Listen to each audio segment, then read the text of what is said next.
ಹಾಡನ್ನ ನೆನೆದು ಕಾರ್ಯಕ್ರಮ ಶುರು ಮಾಡೋದು ಅರ್ಥಪೂರ್ಣ ಅನಿಸುತ್ತೆ ಅಲ್ವಾ? ಕನ್ನಡದ ಯುವ ಬರಹಗಾರ್ತಿ, ಹೋರಾಟಗಾರ್ತಿಯಾದ ನಜ್ಮಾ ನಜೀರ್ ಚಿಕ್ಕನಹಳ್ಳಿ ಅವರು ಲಂಕೇಶ್ ಅವರ ಅವಕವಿತೆ ಓದುವುದರ ಮೂಲಕ ಕಾರ್ಯಕ್ರಮಕ್ಕೆ ಚಾಲನೆ ನೀಡಬೇಕು ಅಂತ ಕೇಳ್ಕೊತೇನೆ. ಸಣ್ಣತನ, ಕೊಂಕು, ಕೆರೆದಾಟ, ಕೋತಿಯ ಹಾಗೆ ಎಲ್ಲಕ್ಕೆ ಮನತೆರೆದ ಉದ್ಧಾರ ಸೂತ್ರ. ಈಕೆ ಉರಿತೆದ್ದಾಳು ಮಗ ಕೆಟ್ಟರೆ ಗಂಡ ಬೇರೆ ಕಡೆ ಹೋದಾಗ ಮಾತ್ರ. ಬನದ ಕರಡಿಗೆ ನಿಮ್ಮ ಭಗವದ್ಗೀತೆ ಬೇಡ. ನನ್ನವ್ವ ಬದುಕಿದ್ದು ಕಾಳು ಕಡ್ಡಿಗೆ, ದುಡಿತಕ್ಕೆ, ಮಕ್ಕಳಿಗೆ ಮೇಲೊಂದು ಸೂರು, ಅನ್ನ, ರೊಟ್ಟಿ, ಹಚನಕ್ಕೆ. ಸರೀಕರ ಎದುರು ತಲೆ ಎತ್ತಿ ನಡೆಯಲಿಕ್ಕೆ. ನನ್ನವ್ವ ಫಲವತ್ತಾದ ಕಪ್ಪು ನೆಲ. ನಮಸ್ಕಾರ.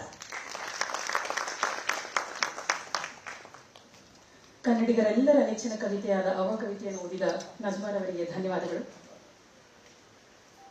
ಕನ್ನಡದ ಸ್ತ್ರೀವಾದಿ ಚಿಂತನೆಯ ಎಲ್ಲೆಗಳನ್ನು ವಿಸ್ತರಿಸುವುದರಲ್ಲಿ